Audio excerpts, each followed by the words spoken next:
அனைவருக்கும் வணக்கம். இன்னைக்கான வீடியோவில் நம்ம India vs Australia third test இன்னைக்கு டிரால முடிஞ்சு இந்தியன் லெஜெண்டான Ravichandran Ashwin all formats of கிரிக்கெட்ல இருந்து அவரோட ரிட்டையர்மெண்ட் இன்னைக்கு அறிவிச்சிருக்காரு. New white ball captain for New Zealand. இது ரிலேட்டடான கிளியர் அப்டேட்ஸ் தான் இன்னைக்கான வீடியோவில் நம்ம பார்க்க போறோம். சரி வாங்க வீடியோக்குள்ள போயிடலாம். அஸ்வினோட ரிட்டையர்மெண்ட்டை பத்தி பேசுறதுக்கு முன்னாடி தேர்ட் டெஸ்டோட ரிவ்யூவை பார்த்துடலாம். ரவீந்திர ஜடேஜா விக்கெட் போன உடனே டீம் இந்தியா லாஸ் ஆயிரும்ங்கிறது தான் எல்லாரோட தாட்டுமா இருந்துச்சு. அதுல இருந்து காப்பாத்தி டிராங்கிற ஒரு ஸ்டேஜ் கொண்டு போனது ஆகாஷ்தீப் அண்ட் ஜஸ்பிரீத் பும்ராவோட இன்னிங்ஸ் தான். ஆஸ்திரேலியாவோட ஃபாலோ ஆன இந்தியா தடுக்கணும் அப்படின்னா அதுக்கு 31 ரன்ஸ் இருந்துச்சு. இந்தியாவோட ஹேண்ட்ல வெறும் ஒரு விக்கெட்ஸ் மட்டும்தான் இருந்துச்சு. எப்படியோ Akashdeep and Bumrah Australian fast bowling அட்டாக்கை ஃபேஸ் பண்ணி டீம் இந்தியாவை ஃபாலோ ஆன்ல இருந்து தப்பிக்க வச்சிட்டாங்க. ஸோ டே 5 காபால கொஞ்சம் ரெய்னியா தான் இருந்துச்சு. மோஸ்ட்லி மேட்ச் டிரா ஆகுங்கிற மாதிரி தான் தெரிய வந்துச்சு. பட் ஆஸ்திரேலியாவோட பேட்டிங் இன்னைக்கு பெரிய அளவுக்கு ஒர்க் அவுட் ஆகல. பிகாஸ் 18 ஓவர்ஸ்லயே 7 விக்கெட்ஸ் லூஸ் பண்ணி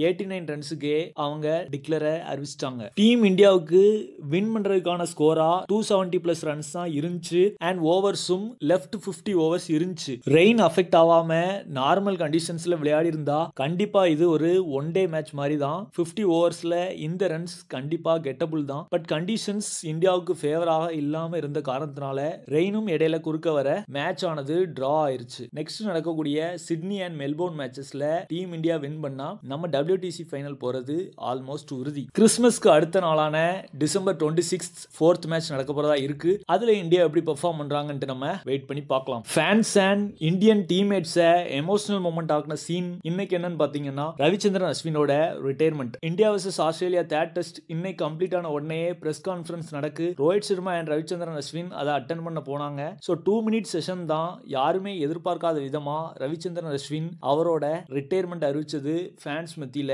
பெரிய பேசும் பொருளாயிருச்சு. பிகாஸ் யாருமே இதை எக்ஸ்பெக்ட் பண்ணவும் இல்ல. எந்த ஹிண்ட்டுமே இதுக்கு முன்னாடி அஸ்வின் கொடுக்கவும் இல்ல. டீம் இந்தியாவுக்காக நிறைய நல்ல பெர்ஃபார்மன்சஸ் கொடுத்திருக்காரு.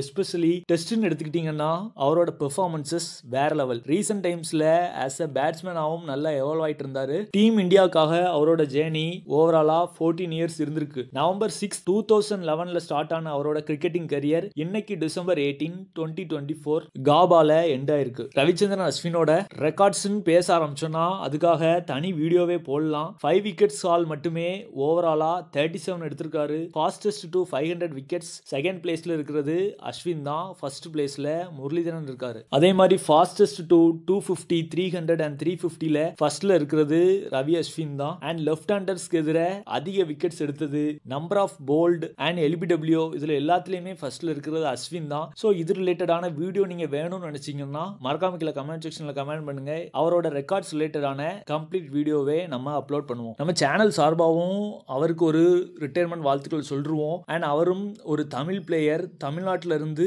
இவ்வளவு அளவுக்கு பெர்ஃபார்ம் பண்ணிருக்காரு. கண்டிப்பா எமோஷனலா தான் இருக்கும். வர்ற IPLல அதுவும் சென்னைக்கு தான் விளையாட போறாரு. சோ அவர் கிரிக்கெட்டிங் ஃபீல்ட்ல கண்டிப்பா இருப்பாரு. பட் டீம் இந்தியாவுக்காக இந்தியன் ஜெர்சியில இனிமேல் அவரை நம்ம பார்க்க முடியாது. New white ball captain for New Zealand வேற யாருமே இல்ல, நம்மளோட மிச்சல் சாந்தனர் தான். ரீசெண்டா கம்ப்ளீட் ஆன T20 வேர்ல்ட் கப்ல இருந்து வில்லியம்சன் அவரோட கேப்டன்சில இருந்து டிராப் ஆக நெக்ஸ்ட் ஒயிட் பால் கேப்டனாக தேர்ந்தெடுக்கப்பட்டவர் ஆல்ரவுண்டர் மிச்சல் சாந்தனர். நெக்ஸ்ட் வரக்கூடிய ஸ்ரீலங்கா சீரீஸ்ல இருந்து அவரோட கேப்டன்சி ரோல அவர் எடுப்பார் என்று சொல்லப்படுது. இதுக்கு முன்னாடியும் சில மேட்சஸ்ல வில்லியம்சன் இல்லாத டைம்ல கேப்டன்சி பண்ணிருக்காரு. ஓவராலா 24 T20s and 4 ODIs already lead பண்ண எக்ஸ்பீரியன்ஸ் சாந்தனருக்கு இருக்கு. பட் இப்போ கொஞ்சம் கஷ்டமா தான் இருக்கும். ஏன்னா ஃபுல் டைம் கேப்டனாக இனிமே விளையாடுவாரு. சோ அந்த பிரஷர்ஸ் எல்லாம் ஷுவராகவே இருக்கும். பிப்ரவரியில ICC சாம்பியன்ஸ் டிராஃபி ஸ்டார்ட் ஆகிறதா இருக்கு. சோ அதுக்கு முன்னாடியே இவருக்கான டீமை இவர் செட் பண்ணணும்னு நினைப்பாரு. சோ எந்த அளவுக்கு ஆஸ் அ கேப்டனா இவர் பெர்ஃபார்ம் பண்றாருங்கிறத நம்ம வெயிட் பண்ணி தான் பார்க்கணும். இது ரிலேட்டடா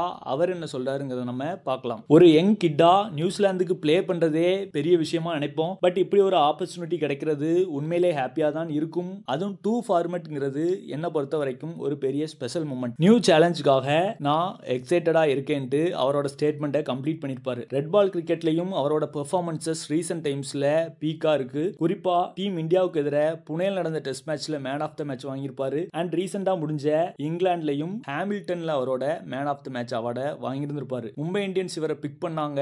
இப்ப நியூசிலாந்து டீமுக்கே கேப்டன் ஆயிட்டாரு. சோ இன்னைக்கான வீடியோ அவ்வளவுதான். கண்டிப்பா இந்த வீடியோ உங்களுக்கு இன்ட்ரெஸ்டிங்காவும் எக்ஸைட்டிங்காவும் இருந்திருக்கும் நம்புறோம். நம்ம சேனல்ல இந்த மாதிரி கிரிக்கெட் ரிலேட்டட் அப்டேட்ஸ் எக்கச்சக்கம் கொடுத்துட்டு இருக்கோம். அதுல உங்களுக்கு இன்ட்ரெஸ்ட் இருந்துச்சுன்னா சேனல் சப்ஸ்கிரைப் பண்ணி சப்போர்ட் பண்ணுங்க. விளையாட வீடியோ வீடியோ பார்த்ததுக்கு நன்றி. தேங்க்ஸ் ஃபார் வாட்சிங். இன்னொரு சந்திப்போம். நன்றி, வணக்கம், பாய்.